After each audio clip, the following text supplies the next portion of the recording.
स्वागत है दोस्तों आपके अपने चैनल विज्ञान घर में। आज इस वीडियो में हम बात करने जा रहे हैं CUET PG 2023 के रिजल्ट्स को लेके। जैसा कि आप सभी को पता है कि नेशनल टेस्टिंग एजेंसी NTA ने CUET PG के रिजल्ट्स लाइव कर दिए हैं।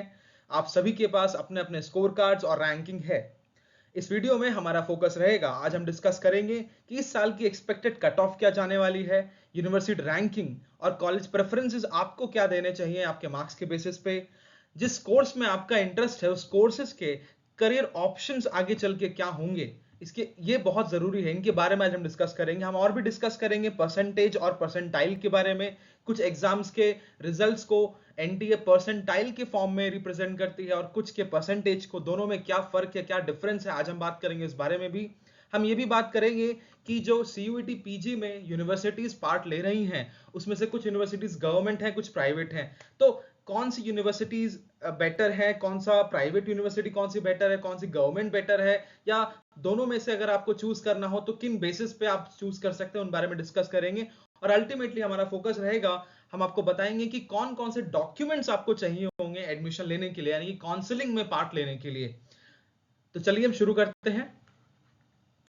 जैसा कि मैंने कहा आप सभी को कि CUET PG यानी कि common university entrance test for post graduate के रिजल्ट्स लाइव हो चुके हैं। जिन्होंने रिजल्ट्स चेक नहीं किए हैं वो अभी जाके चेक करें। National testing agency score card publish कर चुकी है अपनी साइट पे। आप लिंक को यूज करें और CUET PG के रिजल्ट्स चेक करें। अब सवाल ये आता है कि कौन कौन से कोर्सेज हैं CUET PG में। जैसे कि मैंने कहा कि CUET PG से आप मास्टर्स में एडमिशन ले सकते हैं। ये बैचलर्स के लिए नहीं होता बल्कि मास्टर्स के लिए होता है, यानी कि पोस्ट ग्रेजुएशन के लिए होता है। तो कुछ कोर्सेज जो बायोलॉजी स्टूडेंट्स के लिए ऑफर किए जा रहे हैं वो इस बार MSc जूलॉजी है, MSc botany, MSc microbiology, MSc biotechnology, MSc life sciences और MSc बायोइन्फॉर्मेटिक्स है। इसके अलावा नॉन मेडिकल स्टूडेंट्स यानी कि नॉन बायोलॉजिकल स्टूडेंट के लिए भी कोर्सेज अवेलेबल हैं। आप ब्रोशर में जाके उनके चेक कर सकते हैं। आगे बढ़ने से पहले एक बहुत कंफ्यूजिंग पॉइंट है जो स्टूडेंट्स के माइंड में रहता है कि what is the difference between percentage and percentile. क्यों आखिर कुछ कोर्सेज के जो मार्क्स हैं उनको परसेंटेज के फॉर्म में रिप्रेजेंट किया जाता है, कुछ को परसेंटाइल के फॉर्म में रिप्रेजेंट किया जाता है, दोनों में फर्क क्या है, जरा समझते हैं इस चीज को। तो हमें पता है कि परसेंटेज कब यूज होगा, जब कोई भी एग्जाम सिंगल शिफ्ट में कंडक्ट कराया जाएगा, यानी कि जितने टोटल नंबर ऑफ स्टूडेंट्स ये एग्जाम देंगे वो इस एग्जाम को एक ही शिफ्ट में देंगे, यानी कि सभी का एग्जाम साथ में होगा। ऐसे एग्जाम्स में जनरली प्रेफर किया जाता है कि जो रिजल्ट आएगा वो परसेंटेज के फॉर्म में आएगा। जितने भी स्टूडेंट्स होंगे वो एक ही तरह का क्वेश्चन पेपर देखेंगे, एक ही तरह का क्वेश्चन पेपर सॉल्व करेंगे, और इसलिए अल्टीमेटली जो स्कोर कार्ड आएगा वो एब्सोल्यूट स्कोर्स होगा। ठीक है। तो जब भी ऐसे एग्जाम जो सिंगल शिफ्ट में होंगे जहां पर क्वेश्चन पेपर का सेट सिर्फ एक ही होगा, इन ऐसे केसेस में, ऐसे एग्जाम्स में जनरली जो रिजल्ट होता है वो परसेंटेज के फॉर्म में रिप्रेजेंट करा जाता है। अगर आपको परसेंटेज कैलकुलेट करना है तो it's very simple. The formula is percentage is equal two marks obtained, यानी कि आपके जितने मार्क्स आए उसको आप डिवाइड करें total marks of the paper से और मल्टीप्लाई करें 100 से। तो जो आपको मार्क्स मिलेंगे that will be your percentage. अगर आप उसको 100 से मल्टीप्लाई करेंगे आपको परसेंटेज आ जाएगा। ऐसे एग्जाम्स में जो नंबर ऑफ स्टूडेंट्स होते हैं वो कंपैरेटिवली थोड़े से कम होते हैं, या गवर्नमेंट के पास रिसोर्सेज होती हैं कि सभी स्टूडेंट्स का एक ही बार में एग्जाम कंडक्ट कराया जा सके। ऐसे एग्जाम्स में जनरली जो स्कोर्स आएंगे वो परसेंटेज के फॉर्म में आएंगे।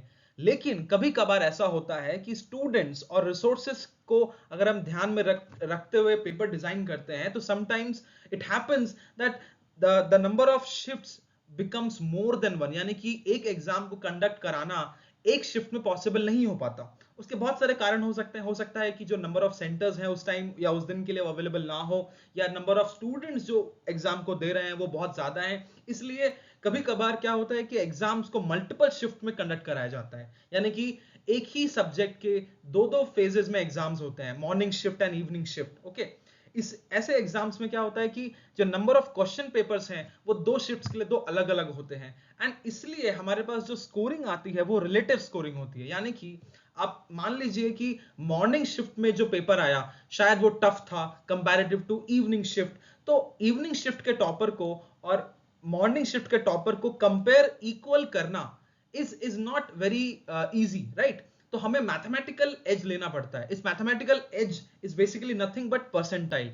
हम क्या करते हैं कि मॉर्निंग शिफ्ट के टॉपर और इवनिंग शिफ्ट के टॉपर के स्कोर्स को उनके इंडिविजुअल शिफ्ट से कंपेयर किया जाता है। यानी कि मान लीजिए अगर मैंने कोई शिफ्ट मॉर्निंग शिफ्ट में एग्जाम दिया और मेरे कुछ स्कोर्स आए, तो मेरे स्कोर्स को कंपेयर किया जाएगा मेरे शिफ्ट के टॉपर से, ना कि इवनिंग शिफ्ट के टॉपर से जिनका एग्जाम्स इजी था। तो जब भी शिफ्ट्स डिफरेंट होंगे तो हमारे पास डिफरेंट स्कोरिंग्स होगी, और इसलिए इक्विवेलेंट रखने के लिए, ताकि कोई बायसनेस ना आ जाए। जनरली होता है कि मॉर्निंग शिफ्ट के लोग कहते हैं कि पेपर कभी डिफिकल्ट आ गया, कभी इजी आ गया compare to other shift.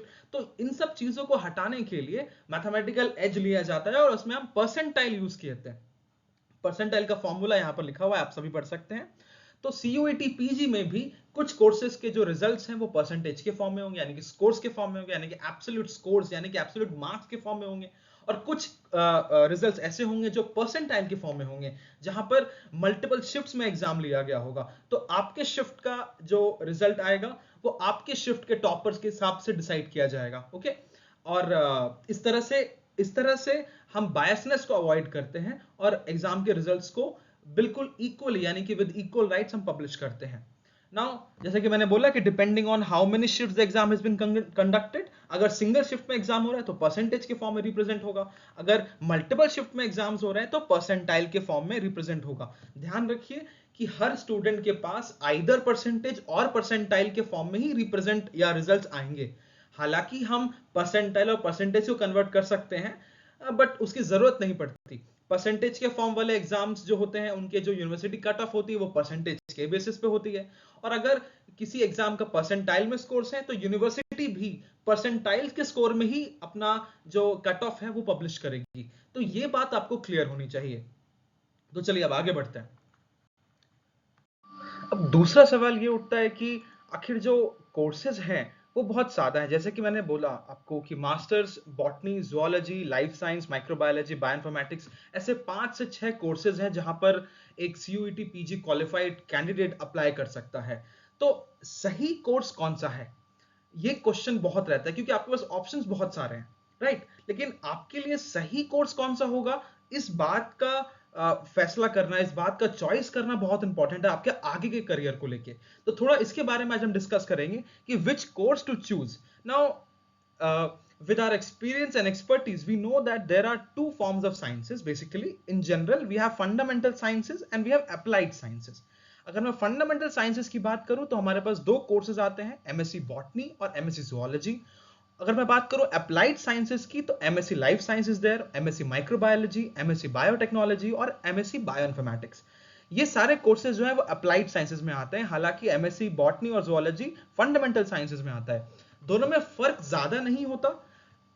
Overall इन सभी कोर्सेज का जो बैकबोन है, कुछ सब्जेक्ट्स ऐसे हैं जो सभी में कॉमन मिलेंगे, बस फर्क आता है उसके एप्लीकेशंस पे। अगर मैं माइक्रोबायोलॉजी की बात करूं तो बहुत ही नीश सब्जेक्ट होता है, यानी कि माइक्रोबायो में आप सब कुछ माइक्रोबायोलॉजी रिलेटेड चीजें पढ़ेंगे, फॉर एग्जांपल बैक्टीरिया का shape, cell structure, function, etcetera. अगर मैं बायोटेक की बात करूं तो biotech is a mixture of everything, you need to study botany as well, maths, chemistry, zoology, etcetera. Life science भी is a combined study. On the other hand अगर मैं fundamental sciences की बात करूं तो वहां पर हमारे पास बॉटनी में सिर्फ बॉटनी आपको सिलेबस मिलेगा, जहां पर आप प्लांट के नॉमेनक्लेचर से लेके प्लांट का मॉलिक्यूलर बायोलॉजी तक सब कुछ सिर्फ प्लांट यानी कि बॉटनी रिलेटेड पढ़ेंगे।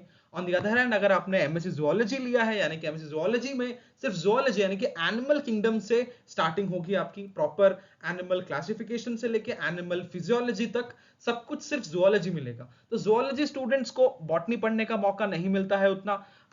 Otherwise is also true, botany वाले स्टूडेंट्स को जूलॉजी पढ़ने का नहीं मिलेगा, इसीलिए इनको फंडामेंटल साइंसेस बोला जाता है। यानी कि यहां पर आपका थोड़ा सा रिस्ट्रिक्शन मिलती है आपको कि बॉटनी वाले सिर्फ बॉटनी तक थोड़ा सा उनका नॉलेज सीमित रह जाता है, जूलॉजी वालों का सिर्फ जूलॉजी तक रह जाता है। लेकिन अगर मैं अप्लाइड साइंस की बात करूं तो अप्लाइड साइंसेस में मोस्टली जो यूनिवर्सिटीज कोर्स डिजाइन करती हैं उसमें मिक्सचर होता है, यानी कि एक लाइफ साइंस स्टूडेंट जूलॉजी भी पढ़ेगा, केमिस्ट्री भी पढ़ेगा, बॉटनी भी पढ़ेगा, बायोटेक वाला भी बॉटनी और जूलॉजी पढ़ेगा। तो इस तरह से दो साइंसेस में डिवीजन है। तो on the basis of your interest, आपको क्या इंटरेस्ट है, आपने आगे के लिए क्या सोच रखा है, इसके लिए आपको एमएससी का चुनाव करना बहुत जरूरी है। It's very important to find out your interest, अगर आपका इंटरेस्ट है कि मुझे कुछ अप्लाइड साइंसेस करना है जहां पर मुझे जूलॉजी भी चाहिए, बॉटनी भी चाहिए, यानी कि नॉलेज आपको प्लांट का भी चाहिए और एनिमल का भी चाहिए, तो हम प्रेफर करेंगे कि आप अप्लाइड साइंसेस में जाएं। विज्ञान घर आपको चॉइस करेगा, आपको प्रेफरेंस देगा, आपको सजेस्ट करेगा कि आप लाइफ साइंस या बायोटेक्नोलॉजी या माइक्रोबायोलॉजी या बायोइन्फॉर्मेटिक्स ऐसे कोर्सेज लें। फंडामेंटल साइंस वाले स्टूडेंट्स, यानी कि जिनको स्पेसिफिकली उनको क्लियर है कि मुझे जूलॉजी ही में जाना है, कि एनिमल स्टडीज करनी है, या जिनको सिर्फ प्लांट स्टडीज करनी है, वो फंडामेंटल साइंसेज के कोर्सेज ले सकते हैं, लाइक एमएससी बॉटनी और एमएससी जूलॉजी। अब जैसे कि मैंने आपको बोला कि आपके एमएससी डिटरमाइन करेगा आपके आगे का करियर। हालांकि आप आगे चल के अगर आपको पीएचडी करनी है तो आप स्विच भी कर सकते हैं। एक फंडामेंटल साइंस वाला स्टूडेंट अप्लाइड साइंसेज में पीएचडी कर सकता है, इसमें कोई डाउट नहीं है। And vice versa also, applied sciences वाला भी अपने आप को बॉटनी में शिफ्ट कर सकता है। तो ये सब चीजें पॉसिबल है, इसकी दिक्कत नहीं है, इसका डर आपको नहीं होना चाहिए। सवाल बस इतना सा है कि आपको क्या इंटरेस्ट है। तो विज्ञान घर आपको सजेस्ट करेगा कि आपको अपने इंटरेस्ट में देखना है कि आपको किस सब्जेक्ट में ज्यादा इंटरेस्ट है, और उसके बेसिस पे अपने मास्टर्स का चॉइस करना है। जैसा कि मैंने बोला कि मास्टर का चॉइस आपके फ्यूचर जॉब्स को लेके, करियर को लेके थोड़ा सा इफेक्ट करता है। For example, in the past experience हमने देखा है क्या कि मोस्ट प्रिफर्ड जॉब, अगर आपने फंडामेंटल साइंस लेके पोस्ट ग्रेजुएशन कंप्लीट किया है, तो मोस्ट ऑफ द जो मोस्ट प्रेफरेबल जॉब्स हमने देखे हैं after fundamental science post graduation is of school teacher, PGT, यानी कि पोस्ट ग्रेजुएट टीचर बन सकते हैं आप, 10+2 को पढ़ा सकते हैं। कॉलेज लेक्चरर, यानी कि असिस्टेंट प्रोफेसर से लेके प्रोफेसर तक आप जा सकते हैं। साइंटिफिक ऑफिसर का जो चॉइस है वो बहुत ट्रेंड में है अभी। साइंटिफिक ऑफिसर का काम होता है किसी भी इंस्टीट्यूट्स के जो डायरेक्टर प्रिंसिपल्स हैं साइंस एथिक्स को लेके, उनको कंट्रोल में रखना। ये एग्जाम बार्क और डीआरडीओ कंडक्ट कराता है। साइंटिफिक राइटर का एक बहुत अच्छा, अगर आपकी इंग्लिश, आपकी कम्युनिकेशन स्किल्स बहुत अच्छे हैं, तो scientific writer is a very good choice for people who are in fundamental sciences. Forest officers is very important. Forest officers में चाहे वो आप फ्लोरा पढ़े या फौना पढ़े, बॉटनी या जोलॉजी पढ़े, forest officer is a very good choice. And ultimately environmental consultant, we know that we are on a high tide, global warming is shooting up, we need people who can understand botany, who can understand zoology of earth, right? तो ऐसे jobs के लिए जो सबसे बेहतर courses है वो MSc botany और MSc zoology का है। लेकिन अगर मैं बात करूं अप्लाइड साइंसेस का, तो मैंने बोला कि अप्लाइड साइंसेस में थोड़ा सा ना रिसर्च ओरिएंटेड एक टच आता है इन कोर्सेज में। तो इनके जो जॉब्स हैं वो आपके कॉलेज लेक्चरर से लेके scientific officer, senior scientist and industrial research, यानी कि बहुत सारी जो फार्मास्यूटिकल कंपनीज हैं उनमें आपको रिसर्च एंड डेवलपमेंटल जॉब्स बहुत ही आसानी से मिलती हैं अगर आप एमएससी बायोटेक या माइक्रोबायोलॉजी या अप्लाइड साइंसेज में हैं। एडिटर इन साइंटिफिक जर्नल्स, अब एक साइंटिफिक जर्नल जहां पर आप अपना वर्क, अपना साइंटिफिक ब्रेक थ्रू पब्लिश करते हैं, उन जर्नल्स का एडिटर्स होना अपने आप में एक बहुत बड़ी बात होती है। तो अप्लाइड साइंसेस से ही हमने देखे हैं कि लोग एडिटर बन पाते हैं। Principal scientific adviser of India, ना किसी भी कंट्री का एक प्रिंसिपल साइंटिफिक एडवाइजर होता है जो पूरे science program of a country को डिसाइड करता है, उसके करिकुलम, उसके गाइडलाइंस को डिसाइड करता है, आगे के फ्यूचर प्रोस्पेक्टिव्स को प्रेजेंट करता है। इन पोजीशंस पे जाने के लिए जो बेसिक जो एलिजिबिलिटी है वो अप्लाइड साइंसेज में ज्यादा देखी जाती है। लेकिन हालांकि आप इन सभी को स्विच कर सकते हैं, इसमें कोई डाउट नहीं है। किसी भी स्टूडेंट को विज्ञानगर बताना चाहेगा कि किसी भी मौके पे एमएससी जूलॉजी वाला सिर्फ जूलॉजी तक रिस्ट्रिक्टेड नहीं है, बल्कि वो लाइफ साइंस, माइक्रोबायोलॉजी आगे चल के स्विच कर सकता है फील्ड्स को। लेकिन ओवरऑल अगर मैं एक आइडियल सिचुएशन की बात करूं तो जो फंडामेंटल साइंसेज हैं उसके ये जॉब प्रेफरेंसेस ज्यादा मिलते हैं। ऑन द अदर हैंड अगर अप्लाइड साइंसेज हैं तो उनके जॉब प्रेफरेंसेस ये ज्यादा हैं। तो ये आपको क्लैरिटी होना चाहिए, आपको ये खुद समझना है कि हमारे अंदर किस चीज की, किस सब्जेक्ट का इंटरेस्ट है। अगर वो सिर्फ जूलॉजी या सिर्फ बॉटनी है तो फंडामेंटल साइंसेज आपके लिए बहुत बेहतर रहेगा। लेकिन अगर आपको कुछ नया करना है, कुछ ऐसे एप्लीकेशन बेसिस में जाना है, तो अप्लाइड साइंसेज आपके लिए बहुत अच्छी चॉइस हो सकती है। चलिए फिर हम आगे बढ़ते हैं। इस बार CUET PG में more than 100 institutions are taking part for admissions, यानी कि 100 से ज्यादा, और एग्जैक्ट नंबर बोलूं तो around 142 institutions are offering masters positions this time for CUET PG 2023। यानी कि इवन इफ अगर आपके स्कोर्स आपके हिसाब से कम लग रहे हैं, तो भी आपके बहुत ज़्यादा चांसेस हैं कि आपको एडमिशन बहुत ही ईज़िली आपके मन चाहे कोर्स में मिल सकता है। इसीलिए विज्ञान घर आपको सजेस्ट करेगा कि आप सीयूईटी पीजी का ब्रोशर निकालें, जो यूनिवर्सिटीज़ मेंशन्ड हैं स्क्रीन पे, और उनके अलावा भी जो अदर यूनिवर्सिटीज़ हैं जो ब्रोशर में मेंशन्ड हैं, आप उनको देखें, उनमें देखें कि शॉर्टलिस्ट होने की क्या प्रक्रिया हो सकती है, क्या स्टेप्स हैं। और बिल्कुल भी इस बात को अपने माइंड में ना लाएं कि आपके स्कोर्स कम हैं इसलिए आपको एडमिशन नहीं मिलेगा। ऐसा बिल्कुल भी नहीं है। इस बार 100 प्लस इंस्टीट्यूशंस हैं, और हमारा ये मानना है कि आपके हाई चांसेस होंगे even if you are scoring not that very good marks, और अगर आपके स्कोर्स किसी कारण से कम हो गए, does not matter, still you will have a very good fair chance of joining a reputed institution with your CUET current scores. इसीलिए विज्ञान का सजेस्ट करेगा कि आप यूनिवर्सिटीज को शॉर्टलिस्ट करें, एक बार ब्रोशर देखें और उनके बारे में पढ़ें। इसके अलावा विज्ञान घर ने प्रीवियस एडमिशंस के एडमिशन के प्रोसेस को, यूनिवर्सिटी चॉइसेस, यूनिवर्सिटी रैंकिंग और स्टूडेंट प्रेफरेंसेस को देखते हुए अपनी एक लिस्ट बनाई है, और वो लिस्ट अभी आप देख रहे हैं। जैसा कि आप देख सकते हैं कि यूनिवर्सिटी लेवल पे अगर मैं बात करूं सीयूईटी पीजी 2023 एडमिशंस को लेके, तो 2022 के एडमिशंस के बेसिस पे जो सबसे टॉप पे, जो सबसे फेमस, जो सबसे ट्रेंडिंग यूनिवर्सिटी रही, वो जवाहरलाल नेहरू यूनिवर्सिटी जो कि अभी दिल्ली में है। उसके बाद Banaras Hindu university BHU UP, Jamia Millia Islamia again Delhi, university of Hyderabad on 4th number, university of Delhi जो कि दिल्ली में है, Delhi technological university again in Delhi, central university of Punjab जो कि पंजाब में है, डॉक्टर भीमराव अंबेडकर यूनिवर्सिटी दिल्ली, इसकी रैंकिंग 8th रही, IP Indraprastha university Guru Gobind Singh Indraprastha university की रैंकिंग 9th रही, and central university of Jammu जो कि जम्मू एंड कश्मीर में है। तो विज्ञान घर के सजेस्टिव लिस्ट के अकॉर्डिंग ये टॉप 10 इंस्टीट्यूशंस हैं जिसका डिमांड लास्ट ईयर के एडमिशन प्रोसेस में बहुत ज्यादा रहा। इसलिए हम इस बार के स्टूडेंट्स जिन्होंने सीयूईटी पीजी 23 क्वालिफाई किया है, हम उनको सजेस्ट करेंगे कि इन यूनिवर्सिटीज पे बहुत गौर से अपने प्रेफरेंसेस को डालें, क्योंकि ये यूनिवर्सिटीज मास्टर्स कोर्सेज को प्रोवाइड कराने में टॉप पे फिलहाल हैं।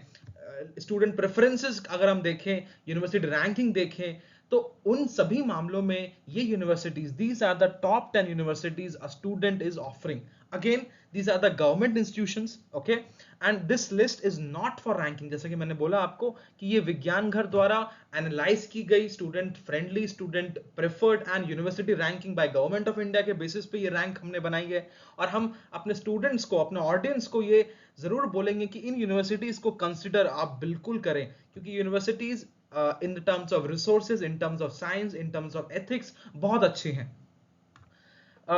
लेकिन इट्स अ रेफरेंस, ध्यान रखें कि ये रेफरेंस है बस। इसके अलावा भी यूनिवर्सिटीज बहुत सारी हैं जो एडमिशन प्रोवाइड करा रही है, और वो बहुत अच्छी यूनिवर्सिटीज हैं। इनके अलावा भी आप यूनिवर्सिटीज कंसिडर कर सकते हैं, इसमें कोई डाउट नहीं है।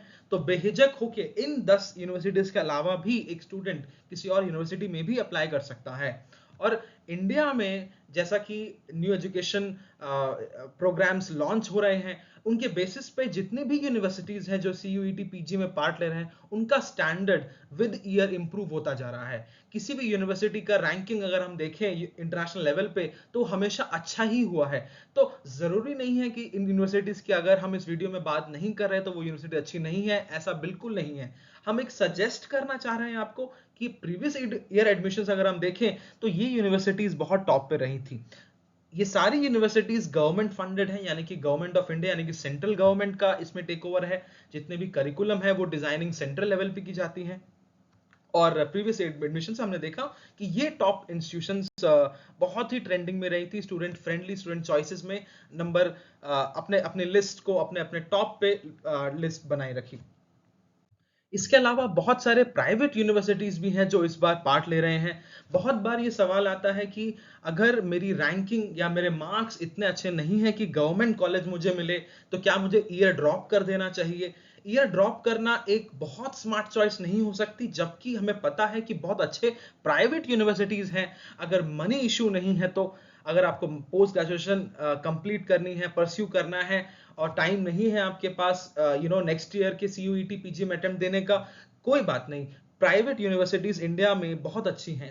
विज्ञान घर इन 5 यूनिवर्सिटीज के रेपुटेशन के बेसिस पे इनको रैंक किया है। एमिटी यूनिवर्सिटी जो कि दिल्ली नोएडा में है, उसकी रैंकिंग 1 रही है। North eastern hill university, GD Goenka university, KR Mangalam university and Galgotias university, these are the top private universities a student can go if the money is not problem. See, I understand that there are problems regarding money, right? The fee structure might be little high compared to a government institution, but still they are the ones which can give you a very good start for your career. ये कुछ ऐसी universities हैं जो scholarship भी provide कराती हैं। Yes, मैंने सही कहा, स्कॉलरशिप भी प्राइवेट यूनिवर्सिटीज हैं जो प्रोवाइड कराती हैं। जैसे कि एमिटी का अपना मेरिट बेसिस पे सिलेक्शंस भी होते हैं। अगर बैचलर्स में आपके स्कोर्स अच्छे रहे हैं तो Amity university, GD Goenka, KR Mangalam ये स्कॉलरशिप भी प्रोवाइड कराते हैं। तो प्राइवेट यूनिवर्सिटी का चॉइस करना भी कुछ गलत नहीं है। अगर आपके स्कोर्स बहुत कम है या आपके मनपसंद का यूनिवर्सिटी आपको नहीं मिल रहा है और प्राइवेट यूनिवर्सिटी में अगर आपको वो कोर्स मिल रहा है तो आप जरूर जा सकते हैं।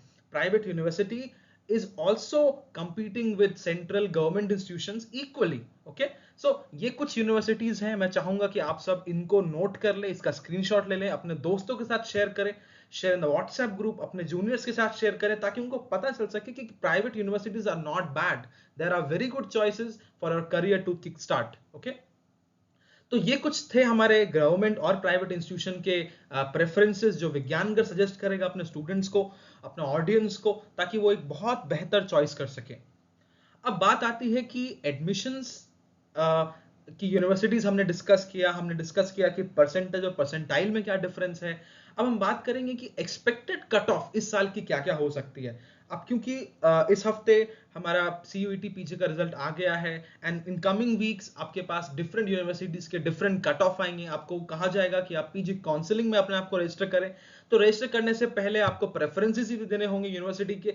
तो आपके एक्सपेक्टेड मार्क्स, आपके जो ऑब्टेन्ड मार्क्स हैं उनके बेसिस पे आपको कौन सी यूनिवर्सिटीज का चॉइस करना सही रहेगा, ये बहुत जरूरी है। तो आइए एक नजर डालते हैं एक्सपेक्टेड कट ऑफ पे।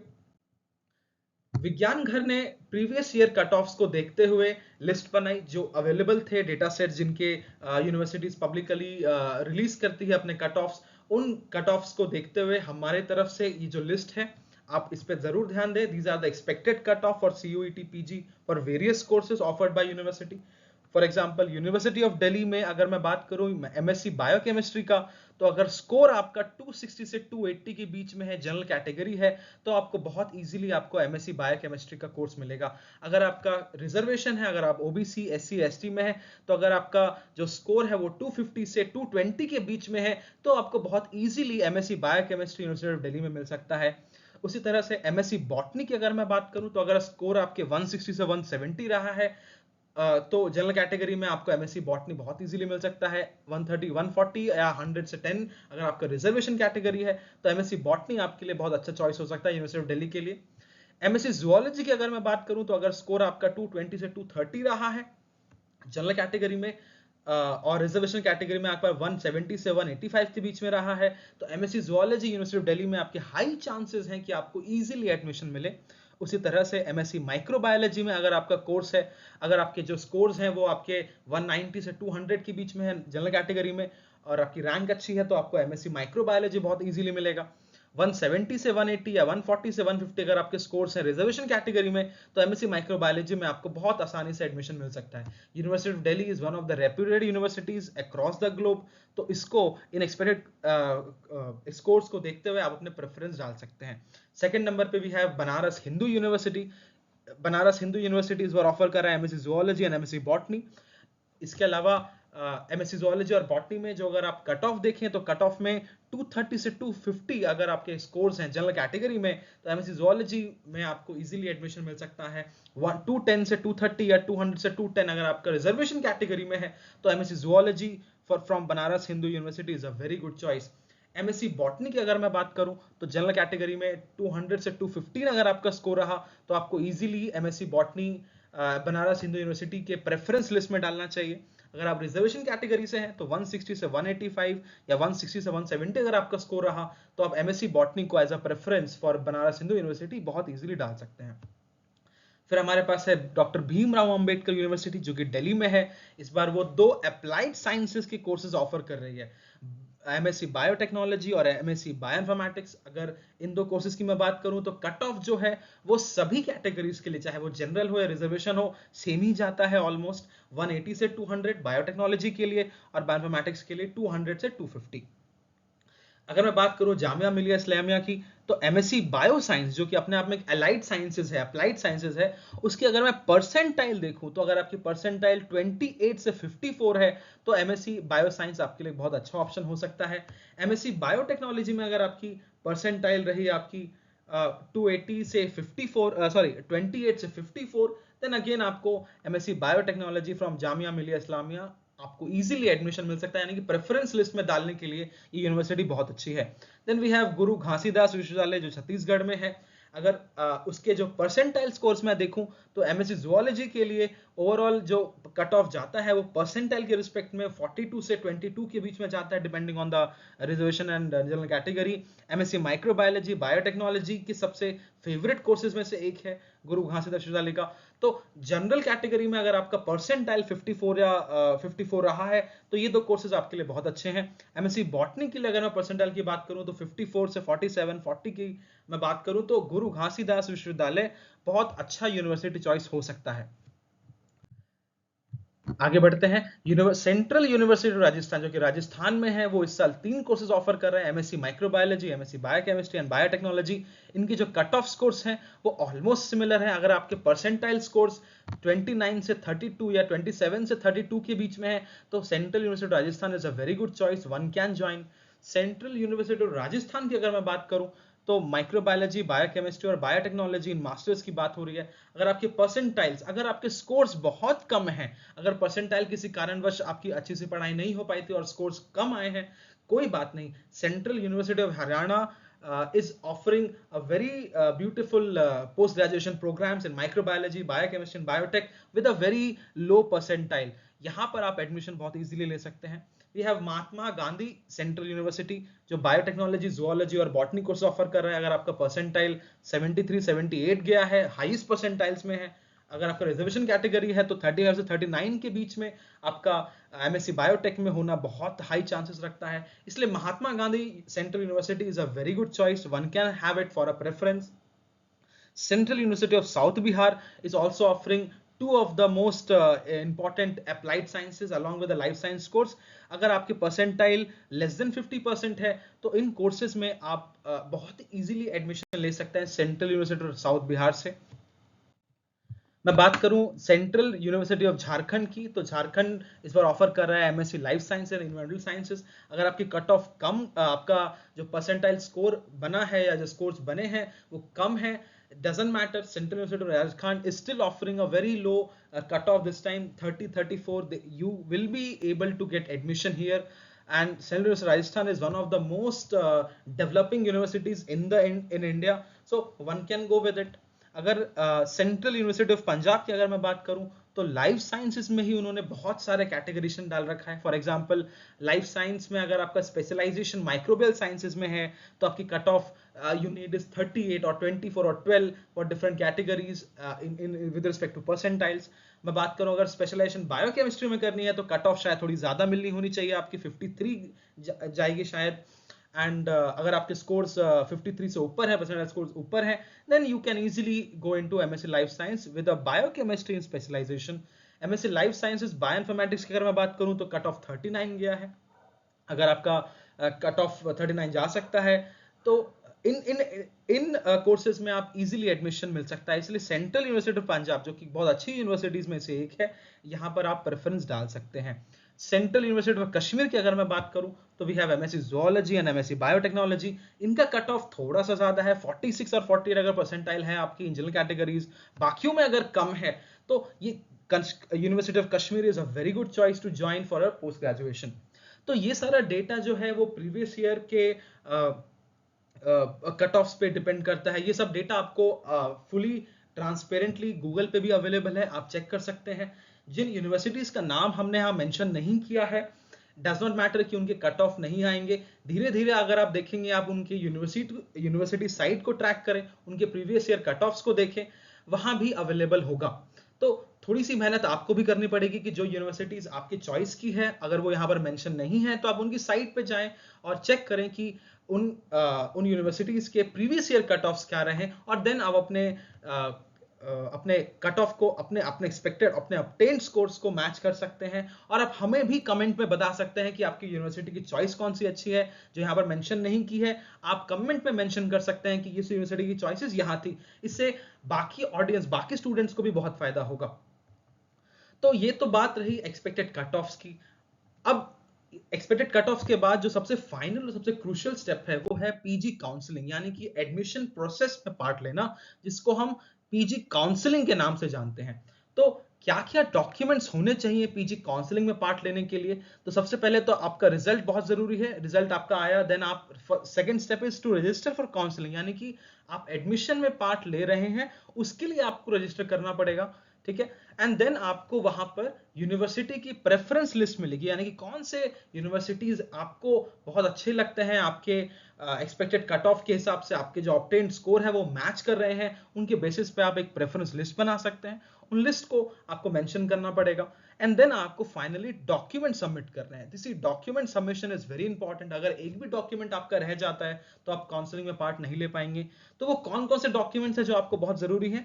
बहुत सब आप इस लिस्ट को, आप इस स्क्रीन का एक बहुत अच्छा स्क्रीनशॉट ले सकते हैं और अपने साथ सेव कर सकते हैं। आपको क्या क्या चाहिए? आपको क्लास 10th के मार्कशीट और सर्टिफिकेट चाहिए, क्लास 12th का मार्क्स और सर्टिफिकेट चाहिए, बैचलर्स के मार्क्स और सर्टिफिकेट चाहिए। नाउ बैचलर्स के मार्कशीट गूगल से आप अपने यूनिवर्सिटी साइट से आप डाउनलोड कर सकते हैं। अगर आपके पास सर्टिफिकेट नहीं आया है तो प्रोविजनल सर्टिफिकेट के लिए भी आप अपने कॉलेज को रिक्वेस्ट कर सकते हैं ताकि आपको वो प्रोवाइड करा सके। उसके अलावा आपको ट्रांसफर और माइग्रेशन सर्टिफिकेट चाहिए होगा आपके प्रीवियस यूनिवर्सिटीज का। अगर आप रिजर्वेशन सर्टिफिकेट होल्डर हैं तो आपको अपना रजिस्टर सर्टिफिकेट भी अपलोड करना पड़ सकता है। और आधार कार्ड की एक कॉपी पीडीएफ फॉर्म में आपको अपलोड करना पड़ेगा। तो ये कुछ इंपॉर्टेंट डॉक्यूमेंट्स हैं पीजी काउंसलिंग में सक्सेसफुली पार्ट लेने के लिए। और हम आशा करते हैं कि आप universities preferences, expected cut of, उनके ऑफर्ड कोर्सेज को अच्छे से समझेंगे और इस वीडियो को अपने रेफरेंस के लिए अपने दोस्तों के साथ शेयर करें। सो स्टूडेंट्स, विज्ञान घर wishes you all the best. आपको कोई भी डाउट हो आप अपने कमेंट सेक्शन में इस वीडियो के पूछ सकते हैं।